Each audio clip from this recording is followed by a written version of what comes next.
मेरे चैनल को सब्सक्राइब करें। सब्सक्राइब के बाजू में जो बेल आइकन है उसको ज़रूर प्रेस करें ताकि मेरे वीडियो की सारी नोटिफिकेशन सबसे पहले आपको मिल जाए। हाय दोस्तों, मेरा नाम चंचल कुमार है। मेरे चैनल में आपका स्वागत है।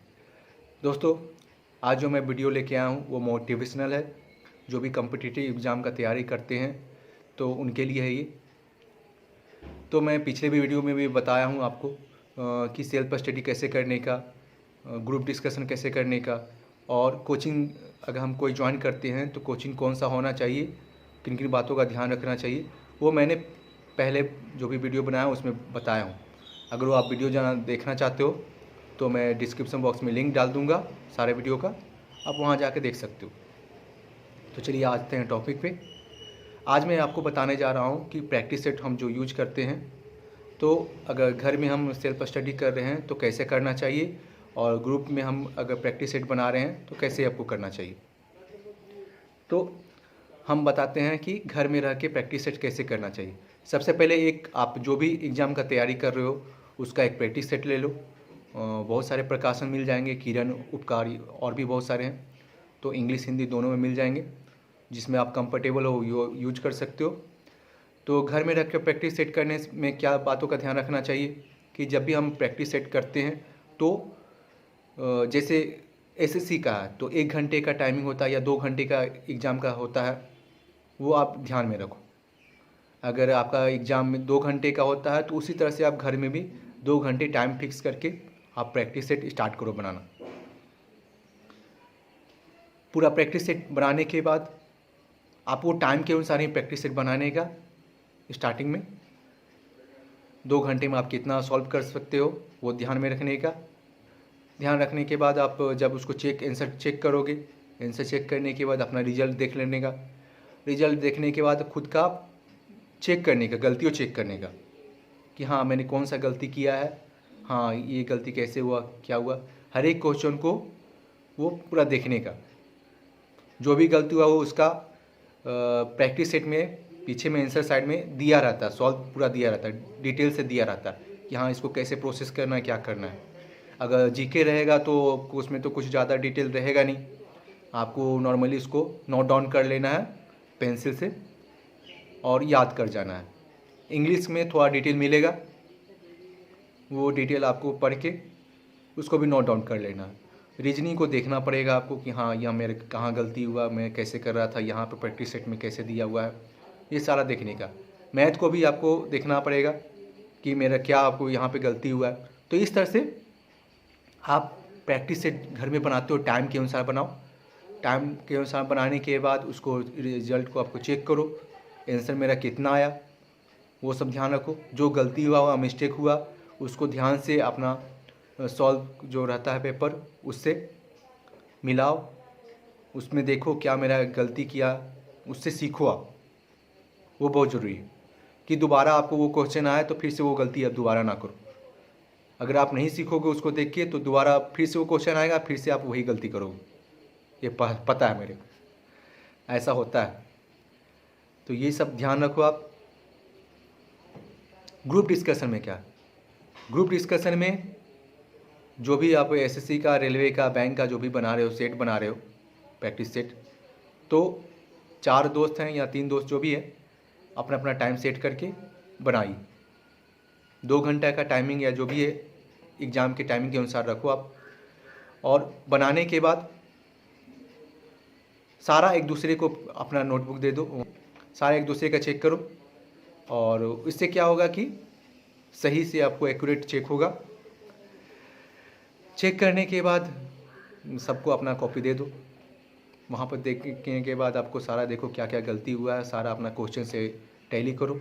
जो गलती हुआ है उसको सॉल्व पेपर में देखने का कोशिश करो कि हाँ ये गलती हुआ। आपको खुद से रियलाइज़ हो जाता है कि हाँ ये गलती हुआ, और खुद समझ में आ जाता तो ठीक है, कोई बात नहीं।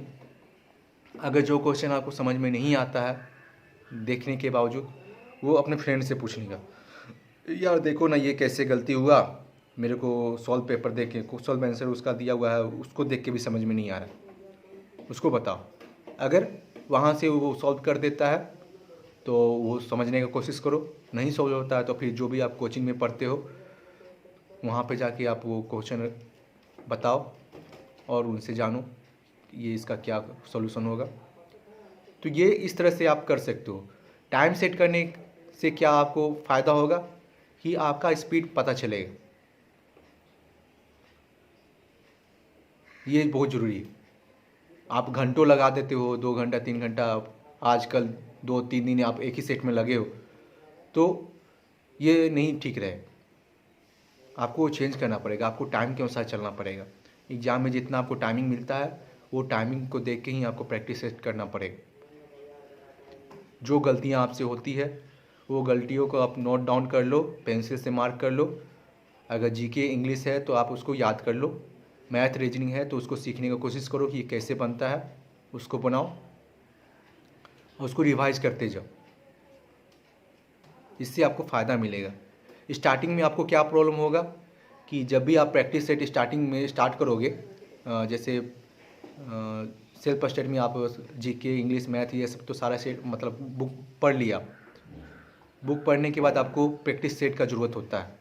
तो प्रैक्टिस सेट आप जब फर्स्ट टाइम यूज करोगे तो देखा जाएगा कि 50 में से 10 के ही क्वेश्चन आप बना पाओगे, 10 12 15, उससे ज़्यादा आपके क्वेश्चन सही नहीं होंगे।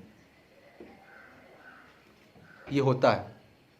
आप एक ही बार प्रैक्टिस से स्टार्ट करोगे और सोचोगे 50 में आपको 40 मार्क्स आ जाए मेरा, तो ये बहुत कम ही होता है। मेरे को नहीं लगता कि होगा ऐसा। तो ये नेगेटिव नहीं लेने का। आप जितना आप प्रैक्टिस सेट स्टार्ट करोगे, बनाना स्टार्ट करोगे, आपको अलग अलग क्वेश्चन तरह के मिलेंगे। आप उसको सॉल्व करने की कोशिश करो। अगर सॉल्व नहीं होता है तो उसको नोट डाउन कर लेने का और उसको सीखने का। अगर याद करने लायक है तो आप जीके इंग्लिश इस पर याद कर लो, मैथ रीजनिंग आप बना के सीख लो, तो वो आपको इम्प्रूव होते जाएगा धीरे धीरे। जैसे जैसे आप प्रैक्टिस करते जाओगे बहुत सारे आपको अलग अलग क्वेश्चन मिलेंगे, जो आप अगर सीख लेते हो तो ज़रूर आपको फ़ायदा मिलेगा। और आने वाले दिनों में जब और भी प्रैक्टिस दूसरे बुक करोगे आप, तो आप देखना जो पहले आपको 10 से 12 बनते थे क्वेश्चन, अब उससे ज़्यादा बनने लगेंगे। आपका इम्प्रूव होते जाएगा और टाइम भी कम लगने लगेगा। प्रैक्टिस सेट बनाने से ये फ़ायदा होता है, एक तो आपको टाइम का यूटिलाइज पता चल जाएगा, मेरे को कितना टाइम में कितने क्वेश्चन टच करने हैं। एग्ज़ाम का आपको वहाँ से प्रिपरेशन होने लगेगा। एग्ज़ाम में क्या एटमॉस्फेयर रहता है, टाइमिंग कितना रहता है, उसका अच्छा से आप घर में ही यूटिलाइज कर सकते हो।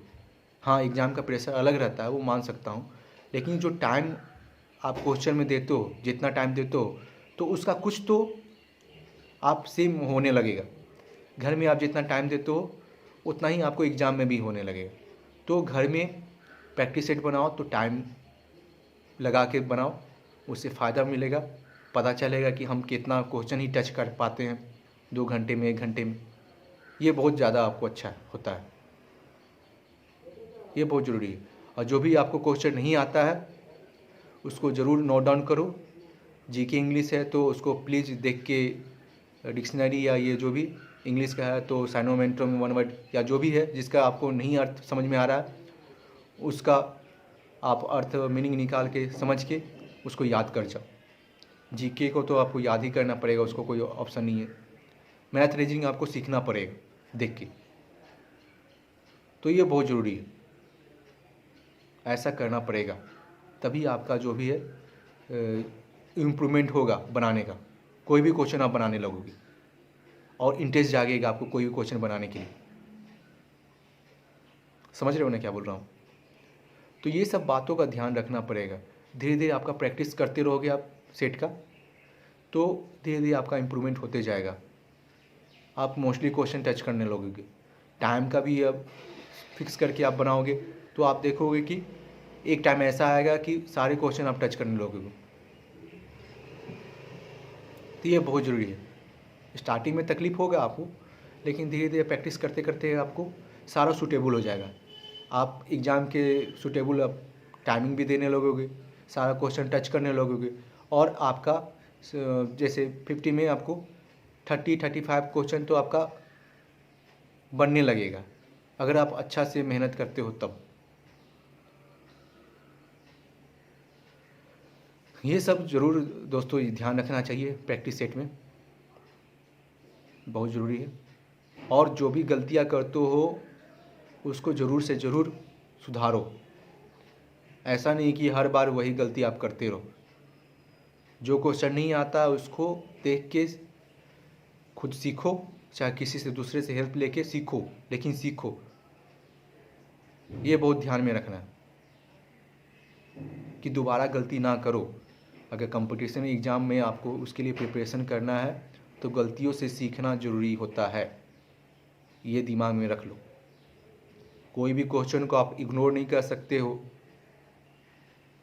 आपको लगेगा यार ये तो क्वेश्चन है, ये एग्ज़ाम में थोड़े आएगा।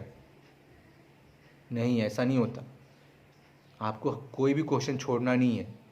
आपसे नहीं बनता है, दूसरे से आपको हेल्प लो, कोचिंग में टीचर से हेल्प लो, लेकिन उसको सॉल्व करो। ये बहुत ज़रूरी है। ऐसे ही आपको देख देख के सारा क्वेश्चन सीख सीख के आपका इम्प्रूवमेंट होगा।